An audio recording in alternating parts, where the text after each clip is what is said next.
ayah di Waikanan tega menganiaya bayi kandungnya sendiri hingga tewas. Wakil Bupati Edward Antoni dirawat di salah satu rumah sakit pemerintah pasca terkonfirmasi positif COVID-19.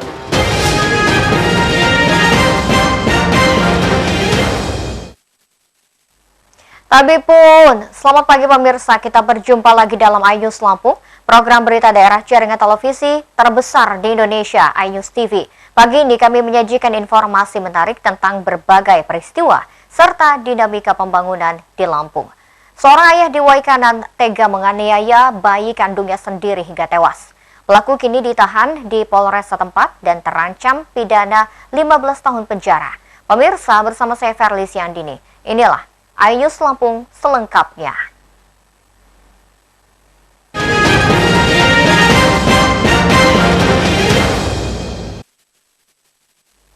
Seorang bayi berusia 40 hari di Talang Nekil, Kampung Karang Umpu, Kecamatan Belambangan Umpu, Waikanan, tewas di tangan ayah kandungnya sendiri. Pelaku tega menganiaya anak bayinya hingga tewas karena kesal sang istri menolak saat diajak berhubungan badan.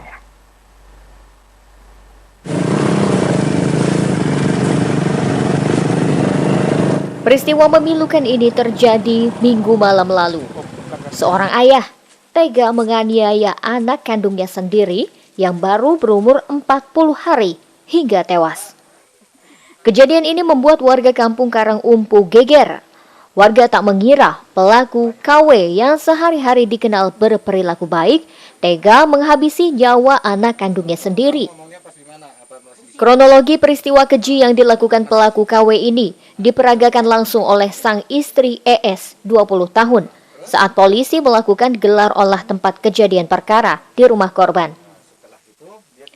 Berdasarkan pengakuan ES, peristiwa tragis ini berawal saat ia menegur suaminya saat menciumi sang bayi sambil merokok di tempat tidur di dalam rumahnya.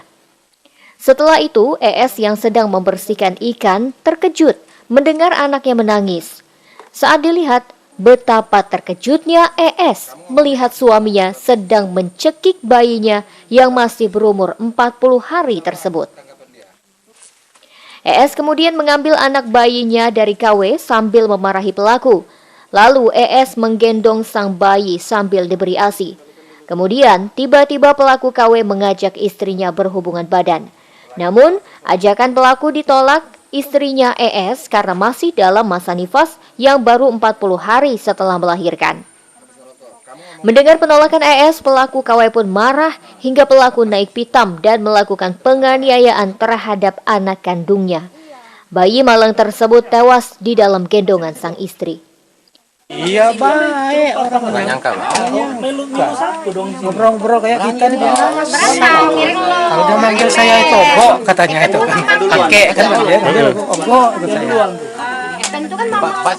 Jenazah sang bayi sudah dimakamkan pihak keluarga usai menjalani visum di Rumah Sakit Belambangan Umpu. Dari Waikanan, Andres Afandi, iNews melaporkan. Hingga kini, tim penyidik perlindungan perempuan dan anak Polres Waikanan masih memeriksa tersangka pembunuh KW, ayah yang tega menganiaya anak kandungnya sendiri hingga tewas tersebut terancam pidana maksimal 15 tahun penjara.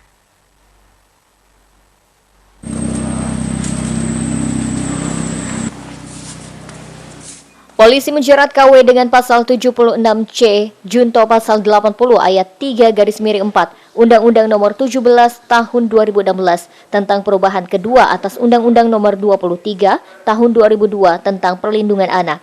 Pria 20 tahun tersebut terancam hukuman penjara maksimal 15 tahun penjara. Kita menerima laporan dari ibu korban bahwa anaknya telah menjadi korban pelaku tindak pidana pembunuhan yang dilakukan oleh suaminya sendiri, yaitu bapak kandung daripada korban. Kemudian setelah kita menerima laporan, kita unit PPA langsung melakukan penangkapan terhadap pelaku yang diduga pelaku yang berada di Kecamatan Gunung Labuan. Dengan cara apa itu nih? Bahwa pelaku melakukan tindak pidana pembunuhan terhadap korban. Pidana akan ditambah sepertiga dari ketentuan apabila yang melakukan penganiayaan tersebut orang tua. Sebelumnya, KW menganiaya anak kandungnya sendiri yang baru lahir karena kesal. Istrinya menolak diajak berhubungan badan. Istri pelaku menolak karena masih dalam kondisi nifas 40 hari setelah melahirkan. Dari Waikanan, Andres Afandi, iNews melaporkan. Beralih ke informasi lain pemirsa, seorang pria yang diduga mengidap gangguan kejiwaan masuk ke dalam pesawat di Bandara Internasional Raden Intan II. Video petugas keamanan bandara yang mengevakuasi paksa pria tersebut viral di media sosial. Merah untuk mengembangkan sesaat sebelum Anda keluar dari pesawat. Dalam video yang viral tersebut, terlihat petugas keamanan bandara mengevakuasi paksa seorang pria dari dalam pesawat milik maskapai penerbangan Citylink. Pria tersebut diduga mengalami gangguan kejiwaan. Kejadian ini sempat membuat keberangkatan pesawat tertunda beberapa saat karena sterilisasi di dalam pesawat. Namun, peristiwa ini diakui pihak bandara tidak mengganggu jadwal penerbangan di bandara. Sementara pria tanpa identitas yang diduga mengidap gangguan jiwa ini diakui pihak Bandara Raden Intan telah dibawa ke Rumah Sakit Jiwa Daerah Lampung. Petugas rumah sakit akan melakukan observasi terkait kondisi kejiwaan yang bersangkutan. Pengamanan terhadap satu orang yang tadi mengalami gangguan kejiwaan di dalam pesawat. Jadi secara prinsip yang bersangkutan sudah diamankan oleh pihak yang berwajib dan akan dilakukan proses lebih lanjut mungkin terkait dengan observasi terhadap kondisi kejiwaannya. Kalau untuk nomor penerbangannya seperti apa, Bang? Jadi pesawatnya adalah PKGJS gitu untuk Citylink. Jadi rencananya akan terbang ke Halim. Tapi setelah dilakukan sudah di clearance sekitar hampir jam 9 sekitar pukul 8.56 yang pesawat yang bersangkutan juga sudah terbang ke Halim. Setelah dilakukan disinfektan dan protokol kesehatan ya tentunya. Oh, berarti yang terduga itu saat ini sudah di Jakarta, apa masih di Lampung? Oh, enggak, di Lampung ya. Di Lampung ya sudah diamankan oleh petugas. Pihak bandara masih melakukan evaluasi dan akan meningkatkan pengawasan di kawasan bandara untuk mengantisipasi kejadian ini tidak terulang kembali. Dari Lampung Selatan, Andres Afandi, iNews melaporkan.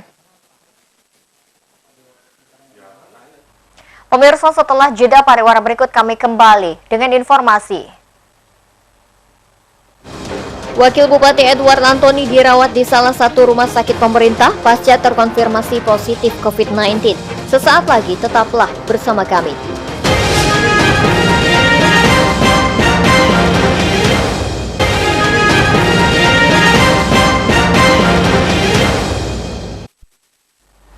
Anda masih menyaksikan iNews Lampung pemirsa. Hingga kini Wakil Bupati Waikanan, Edward Antoni sedang menjalani perawatan di salah satu rumah sakit pemerintah di Lampung. Edward Antoni dirawat setelah hasil swab mengonfirmasi COVID-19 dan menunjukkan gejala.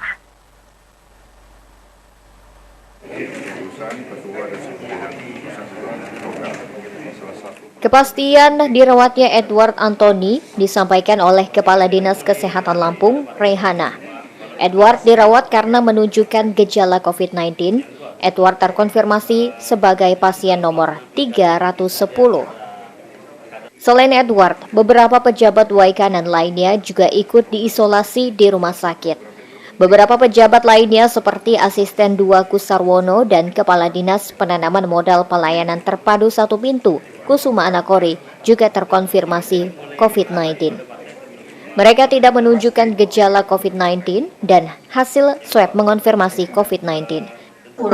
Laki-laki 60 tahun dari Waikanan, merupakan riwayat perjalanan dari Jakarta.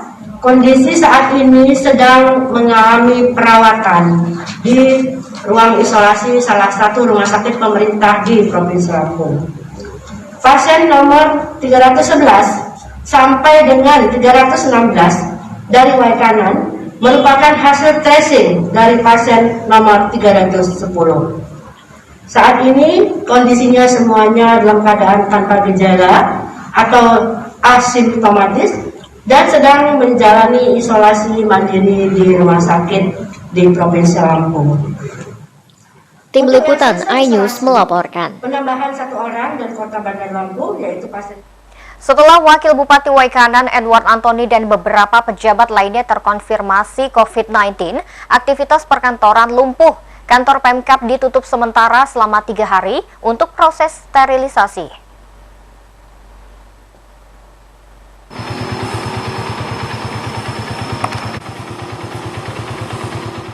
Kondisi kantor Pemkab Waikanan terlihat tak ada aktivitas setelah Wakil Bupati Edward Antoni terkonfirmasi COVID-19. Tak ada satupun pegawai yang terlihat di ruang kerja. Pemkab setempat menutup sementara seluruh aktivitas pegawai selama beberapa hari ke depan. Selain ruangan Wakil Bupati, ruangan Asisten 2 Kusarwono juga terkunci rapat. Kusarwono dikabarkan menjadi salah satu pejabat yang terkonfirmasi positif corona. Tak hanya di sekretariat, kantor Dinas Pelayanan Terpadu 1 Pintu juga terlihat lumpuh. Tak ada pelayanan yang dibuka di kantor tersebut. Ditutupnya kantor itu setelah anak Kori selaku kepala dinas ikut terkonfirmasi positif COVID-19.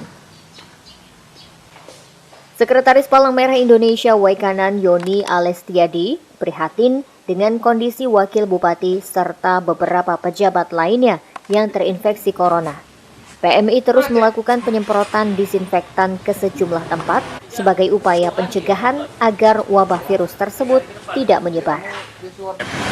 Dan sampai ketua kita PMI Waikanan terkena COVID-19, tapi itu sudah risiko tugas yang mengharuskan dia untuk pulang balik Jakarta, Lampung, dan seterusnya. Itu suatu risiko lah, tapi kami tetap melanjutkan misi kemanusiaan PMI di Waikanan dengan cara penyemprotan, pembagian masker yang telah diamanahkan beliau.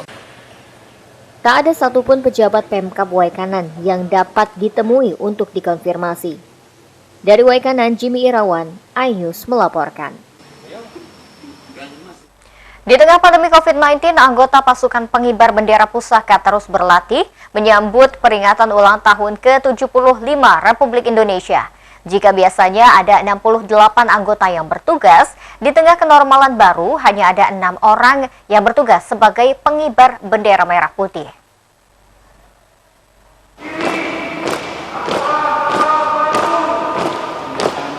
Inilah 35 siswa-siswi pilihan di Kabupaten Lampung Tengah yang sedang berlatih menjadi petugas pengibar bendera.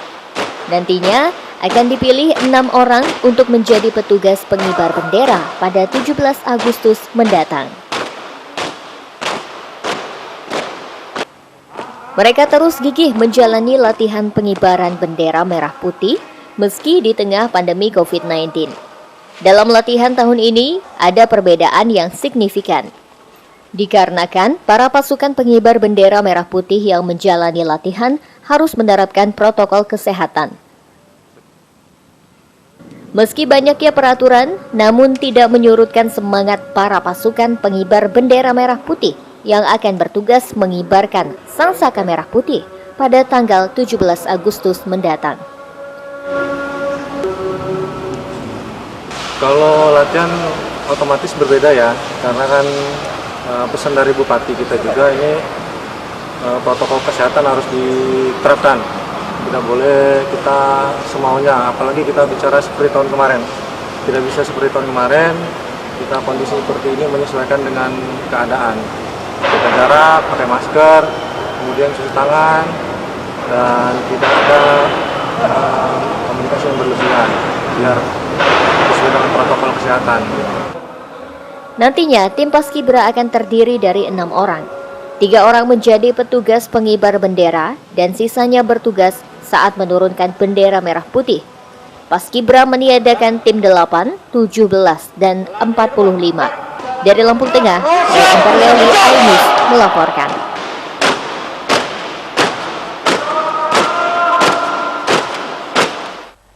MNC Peduli menyalurkan ribuan alat pelindung diri atau APD untuk tenaga medis di Kabupaten Bengkulu Utara.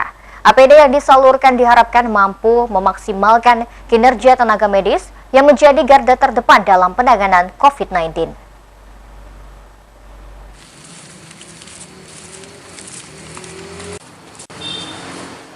Selama pandemi COVID-19, petugas medis diwajibkan menggunakan pelindung diri selama bertugas. Mendukung upaya ini, MNC Peduli menyalurkan bantuan APD kepada petugas medis di Bengkulu Utara. Untuk menekan penularan COVID-19 tenaga medis, MNC Peduli menyalurkan bantuan berupa sarung tangan, masker medis, masker non-medis, masker KN95, dan pelindung wajah. Bantuan ini diserahkan langsung kepada Dinas Kesehatan Bengkulu Utara. Pada kesempatan ini saya mengucapkan terima kasih kepada MNC Peduli yang telah membantu menyerahkan bantuan berupa APD, berupa pisel, kemudian masker medis, masker kain, dan sarung tangan untuk upaya pencegahan COVID-19 di Kabupaten Bengkulu Utara. Tentu saja ini sangat meringankan beban pemerintah daerah untuk membantu MNC Peduli ini dalam program penanggulangan COVID di wilayah Bengkulu Utara khususnya, dan mungkin di seluruh Indonesia pada umumnya. Bantuan yang disalurkan merupakan hasil donasi dari masyarakat melalui rekening MNC Peduli. MNC Peduli mengajak masyarakat untuk ikut berdonasi untuk mewujudkan kebutuhan alat pelindung diri tenaga medis dalam menangani kasus COVID-19.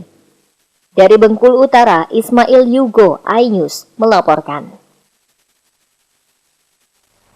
Pemirsa, setelah pesan-pesan berikut ini kami kembali dengan informasi.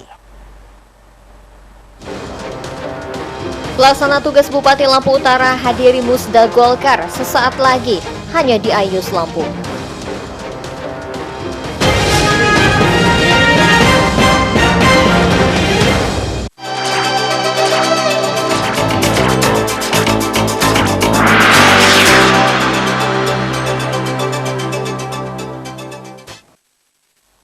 Terima kasih Anda masih bersama kami. Pelaksana tugas Bupati Lampung Utara Budi Utomo menghadiri musyawarah daerah ke-10 Partai Golkar Lampung Utara. Budi Utomo berharap Partai Golkar dapat terus berperan dalam pembangunan di daerah.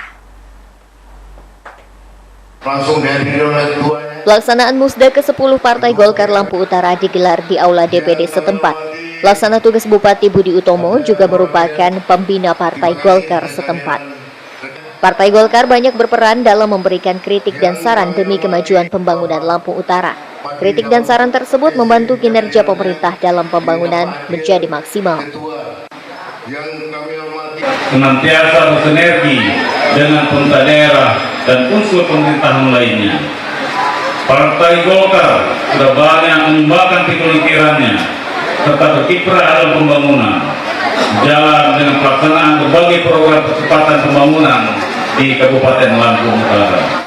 Dalam musda tersebut, Arnold Alam terpilih kembali secara aklamasi untuk memimpin Partai Golkar Lampung Utara untuk 5 tahun mendatang. Dari Lampung Utara, Jimmy Irawan dan Afan, iNews melaporkan.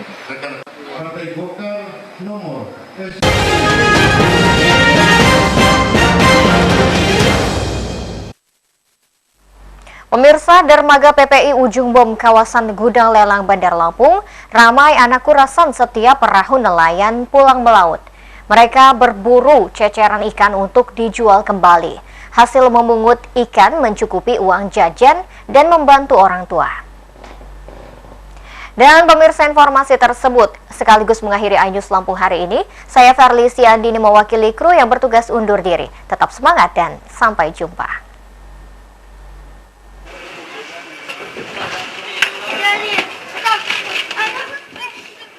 Kehadiran anak kurasan menjadi pemandangan rutin di pusat pelelangan ikan Ujung Bom Bandar Lampung.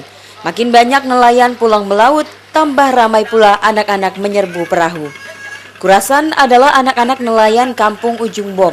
Mereka menjadi pemungut ceceran ikan saat nelayan bongkar muatan. Anak-anak juga membantu bersih-bersih perahu dan peralatan tangkap ikan.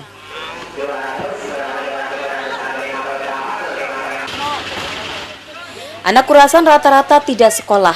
Mereka lebih senang membantu angkat-angkat ikan dan bekal nelayan.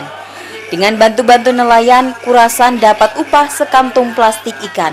Sebungkus ikan langsung dijual ke pedagang eceran. Sekumpulan anak Kurasan menunggu bongkar ikan setiap sore. Mereka pulang membawa uang Rp25.000 hingga Rp50.000 dari setiap perahu. Uang digunakan jajan atau membantu kebutuhan orang tua. Sekolah siapa ada nggak? Nah, kan kamu udah putus sekolah, terus sekolah paket katanya. Kamu sekarang sekolah di mana? Sekolah apa? Paket, dari ikan, dari uang. Uang. Dalam sehari berapa dapatnya? Dapat 40.000. Gede dong ya? Ngambilin ikan di nelayan ya? Iya. Untuk apa, Dek? Dijual. Untuk dijual lagi. Sehari dapat berapa? 20.000. Kehadiran anak Kurasan kadang-kadang menjengkelkan anak buah kapal. Serbuan anak-anak mengganggu pembongkaran ikan. Meski begitu, nelayan tak bisa melarang Kurasan memungut ikan. Apa mau jadi Kurasan? Karena mau bantu orang tua aja, buat uang jajan sendiri. Dalam sehari dapat berapa? Ya tergantung ikannya, tergantung bok-boknya. Kalau misalnya banyak ya dapatnya lumayan. Nah, selama ini ada yang ngelarang? Ya nggak ada sih, namanya lagi cari duit buat jajan sendiri mah nggak ada. Anak Kurasan merupakan bagian proses bongkar muat perahu nelayan. Kehadiran anak-anak pemungut ikan identik dengan tradisi kampung nelayan Ujung Bom. Dari Bandar Lampung, Andres Afandi, iNews melaporkan.